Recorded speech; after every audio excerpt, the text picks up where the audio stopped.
Magandang gabi, araw sa ating lahat. Kumusta ang Filipino Guerrilla Forces, Vanguard of Democracy, and the United People's Initiative? Kagabi, nagkaroon ng putukan sa Senado. Maraming bersyon na nangyari. Bago sa mga version, sa akin munang version. Una, ang inatake ay isang government building, at hindi lang government building na tinatawag, isang masabi na authority na building na kung saan ay nagkakaroon ng ang tawag nito,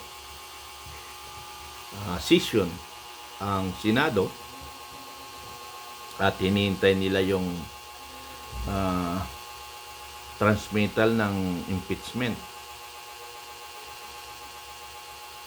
So doon sa transmittal of impeachment at yung pananakot kay Senador Bato, nagsama-sama yun.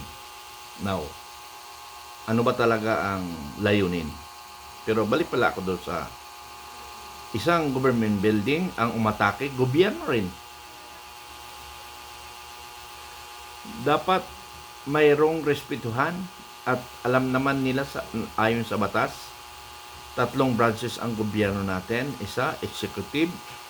Yung executive ay yun yung nagpapatupad ng legislator, ng mga senador at saka Congress.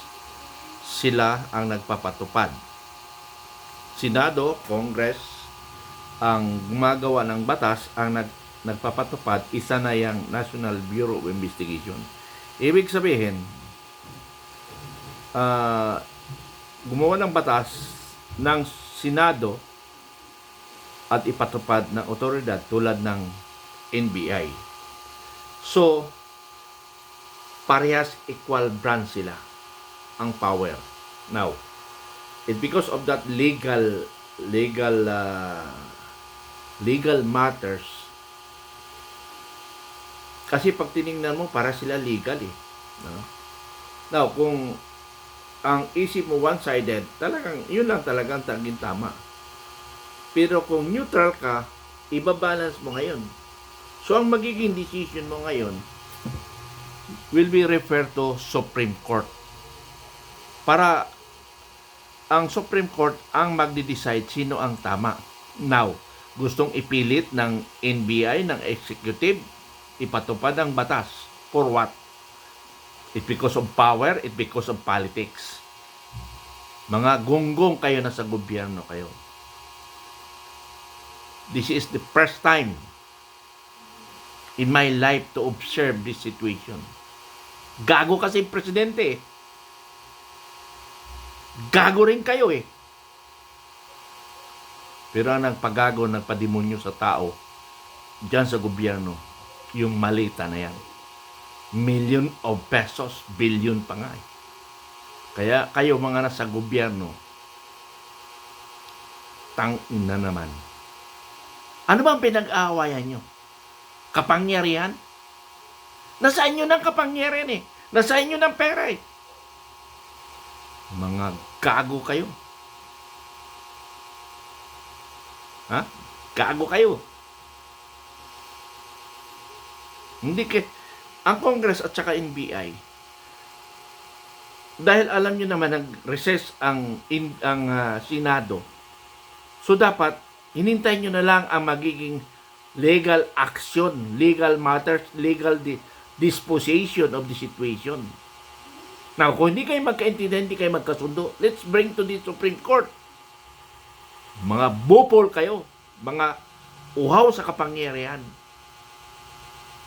Mahirap kasi pag perang pinag-usapan, hayaan mo na lang maging tanga ka, maging utusan ka, maging gago ka, basta may pera ka.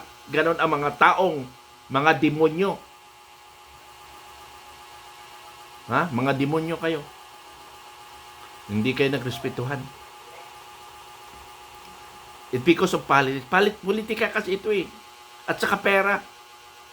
Pangatlo, ayaw nila maupo si Inday Sara. Dahil malilintikan sila. Hindi sila lumaban. Mga tarantado kayo dyan sa gobyerno. Lahat kayo. Sorry. Alam niyo yung Pangulo natin na adik, tanga, gago, barumbado, walang pagmamahal sa mamamayan, lalo na sa mga mahihirap. Ang tingin lang sa mahihirap ay hayop lang. Sorry for my word, nakaka-high blood kayo. Salamat sa nakikinig dito at maniniwala sa sinasabi ko. Ang punot dulo ng problema ng bansa at gulo sa Senado ay kapangyarihan. Yun lang yun.